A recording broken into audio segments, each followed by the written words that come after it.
Hey everyone, and welcome to Almost Cancelled. I am Peter, that's Connor, and we are going to talk about Dear White People, Season 1, Episode 3. It's called Chapter 3. Full spoilers for the episode as always. And I'm pretty sure in the last video, I said I'm sure we'll get an episode about Troy in the near future. And I think I even said, not necessarily the next one, but sometime in the near future. Actually, I stuck to my guns because it was the next one. It really feels like they're going to rotate through a whole bunch of them. Like, I'm not sure if anyone's going to get more than one episode at this point. I don't know. Do you really see another 7 characters that will get this dedication to? I don't know. It might surprise me. I can see them doing maybe 5 characters and everyone getting 2 episodes. Maybe. I feel like Sam's still the main one though, so we have to come back to Sam. But do you only feel that because she was the first episode and she is kind of the center of the event, but she was the first episode, so that's where you latched onto. Well, that and she's top build. Well, that too, I guess. Yeah. So real world reasons. Haha. All right. Okay, that's cheating. Oh, but it's not even just that. I feel like everything has revolved kind of around something she did. So yeah. I feel like we all come back to her. I feel like Coco might get one. Maybe Troy's dad. Maybe Gabe. Like these characters could get one. I'm not sure about Troy's dad. I can see it sticking to the younger people. Yeah, I can see that too. Yeah. So yeah, I can see that. At the very least, even if they somehow get one for everyone, I still think Sam will get 2. I still think if there's every episode's a different person, I think the finale will come back to Sam. Yeah, I think it'll be her at the start and end.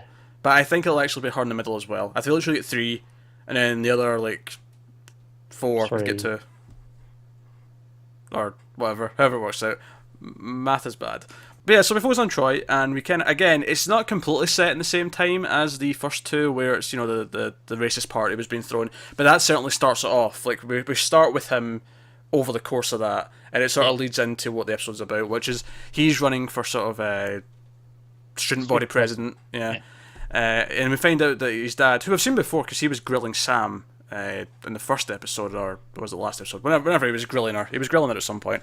And we find out that's his dad. He's like I think it was the dean, but he was, I can't remember his exact job title, but he was the head of the campus or whatever.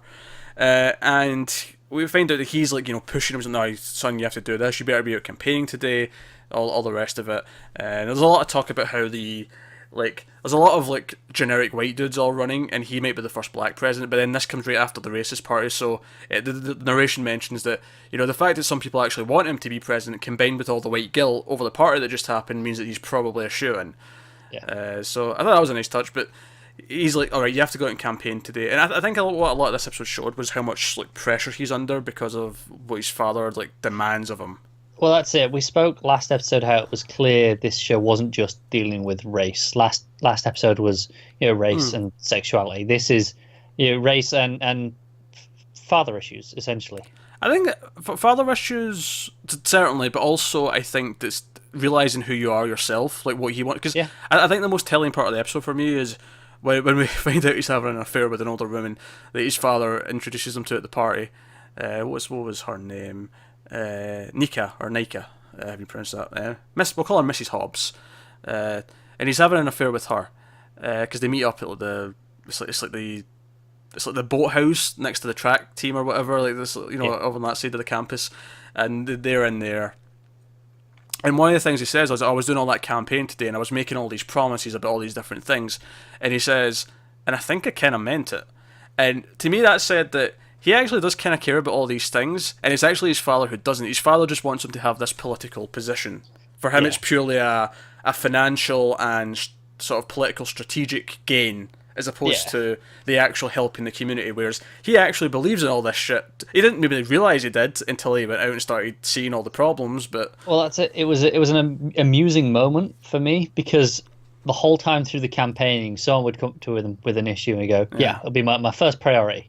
Yeah, and it was all really different. Turn around and say it to someone else immediately. It was all really different. There was the girls who thought, these frat houses or whatever are all sexist and all this stuff. And then he says, first priority is to deal with that. And then he goes over and helps them in a tug of war. And then he's talking to the nerds, the D&D nerds, and he's talking about, we'll get better Wi-Fi, fiber optic. That's first point of business. I think that's what makes it amusing to me. The fact that it seems like he doesn't mean any of it at all, because he's just saying that to everyone. But then Yeah. the idea that he goes, "Oh, I think he thinks he meant it," is like he actually did mean it in the moment. Then when he said, "Oh, top priority," it's Yeah. just I, he's kind of even with everyone that he wants everyone to be his top priority. Oh yeah, I mean, I think obviously there'll be something that cares about more because obviously we learn about the Pastiche magazine that goes out did like this racist cover to sort of like follow up the party to sort of, and the guy was claiming it was like it was supposed to be like satire because it was like, oh, why are we even angry anymore? But it was just kind of really poor taste. But they bring this up and like Sam's kind of going them. This is where we really see Sam in this episode. Is she's probably like, do something about this. You want my vote. You need to have a position about this. And obviously that was maybe the more serious issues. Like, cause all the other stuff is like, oh, we need better Wi-Fi. We need like there were Dean like there was varying degrees of because I think one of the guys was like, I just want to get laid more. He's like, my first priority will be getting you to get laid more. Coming Like, from him, I believe that one most. yeah, but like all I mean, like that one not so much, but most of them were real things that you would want changed or you'd want focused and given attention. And I think to varying degrees, he did actually sort of sympathise with most of them, some of them more than others. That one in particular was probably one that bothered him. Because it kind of shows you at the start of the party when he gets the text about the party. You know, he's at the fancy party with his dad, talking to all the rich hoity-toity people, and he gets the text about the racist party going on, and he's trying to like, hey dad, we need to get campus police over here, like seriously, you need to look at this, and his dad's like, no, I'm not looking at it, son, we're here to campaign, we're here to make sure you've got a future, and it just shows that his dad's very tunnel vision, and it's all about their own success and the family name, and you need to live up to my example and do what I want you to do with your life, and so on. So it's showing you that pressure, but the fact that he's also kind of being his own person, and he is struggling. You know, he's doing drugs in the bathroom to try and deal with all the stress he's under, but he does actually care, and it gave us a different perspective on him because I think we liked him quite a bit from the last episode when he reacted to Because he Lionel's just coming seemed out. like a decent person. Yeah, although this episode definitely implied that Lionel's still going to try and have a bit of a maybe unhealthy crush. There's that moment where he comes and he's like, "Oh, can I come and campaign with you today?" And he's like, "Oh, is this for the paper?" He's like, "Oh yeah, this is totally for the paper." I'm like, "This might get a bit unhealthy. Yeah. Might get a bit unhealthy." But so that was the main thing. Obviously, he's having this affair with the older woman. He's also having sex with Coco on a regular basis, and you see him texting, and you think it's to Coco, but then later on, it's Miss Hobbs that comes in. And, But it kind of feels like Coco doesn't want everyone to know either, because she makes sure she changes her clothes so it doesn't look like she's stayed out the night with someone. Yeah, which is probably why he doesn't feel. I think that's why he doesn't feel that loyal to her, and it's probably why we don't necessarily begrudge him that, because I think typically something that I think, certainly for me anyway, I think for a lot of people, is that when you see a character you thought you liked cheating on someone, it does paint them in a different light, and you kind of. Your opinion of them lowers a little bit. You might still like them as a character because it's interesting and exciting, but you as a person, you sort of, okay, they're a lot more flawed than they were before. Whereas because Coco was treating him like this side thing that she doesn't want him to know about, the fact that he's got another side thing that he doesn't want him to know about kind of feels like, well... Yeah, the bigger issue is on her end, because obviously she's in a relationship. Oh, yeah, Mrs. Hobbs is it's Miss Hobbs technically because they're not married, but she's in a gay relationship with her girlfriend. Yeah, which I guess made her popping out for the affair a little bit more surprising. I think that was it. That was why it was meant, because he even brings that up like afterwards when they're almost like they're there and everyone's gathered outside. Yeah. He's like, she's a lesbian. It's fine. Yeah, covering very badly because they come out and they're worried that people are going to see them leaving, and they try and they're come just stood there getting dressed still. Yeah, and they'll try to come up with this elaborate excuse, but no one's paying attention because someone just like killed themselves by accident.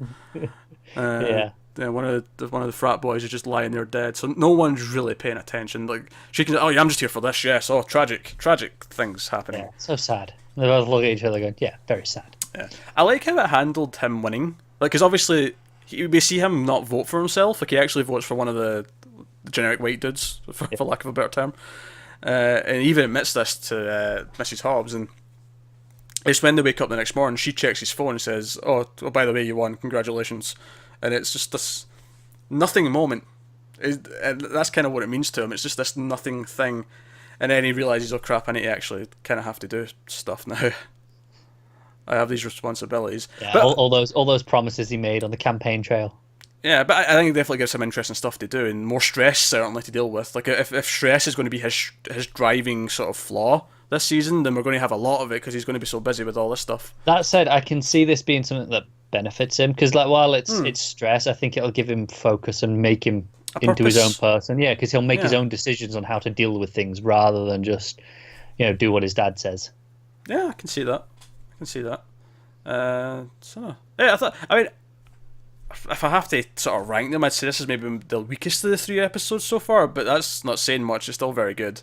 Yeah, and I'm really enjoying how each episode builds, even though they're not like they're often parallel in terms of the timeline. They've all felt like they've really built on what the previous ones have established. Oh yeah, because they've all went deep into like their character that they're focusing on. So we see kind of like the other sides of the events and where they were at, but we are moving forward. So I do think we'll have to go through the characters again, at the very least Sam, to sort of get us through the next chunk of whatever. I feel like based on how last episode, you were like, oh, Troy next, maybe, because of where he was in the episode, I can see the next one being Coco and seeing why she's treating him this way, that sort of stuff. Yeah, I mean, I can see her being the last one. I could also see Gabe, who's if you don't remember, because it's been a while since we watched the first episode. That's Sam's boyfriend, the white guy. So I could see him maybe getting one, and that would probably be it. I mean, I could be wrong though. I mean, I wouldn't mind if the narrator gets an episode. He just shows up in the episode. He just shows up. Yeah. No one ever really worries about me. I'm just here to tell a story. Well, you're going to hear about me today because just cause. Fun. Yeah, but no, solid stuff. I'm looking forward to the next one. Now, obviously, this one was a little bit later. We should have. I mean, I said we might have gotten a second one out last week, and we didn't. And then the deadline was to make it a week from the previous review. That didn't quite happen. That was out of our control, though. That was other factors coming in and delaying things. But we will, like, the plan is to at the very least have the next one up probably on Tuesday. And we should hopefully start being able to do 2 a week from then on. Yeah, full steam ahead. Full steam ahead. So thank you for watching. Let us know what you thought of the episode in the comments below. Like, subscribe, all that stuff. Get us on Twitter at mailed_fuzz for channel updates. If you want to support the channel and everything we do here, head over to patreon.com/mailedfuzztv. Check out some of the bonuses over there. But otherwise, guys, that is us. So once again, thank you very much for watching. Keep watching TV. I'm not going to say my catchphrase because it sounds out of place on this show. So thank you very much, guys. We'll see you next time.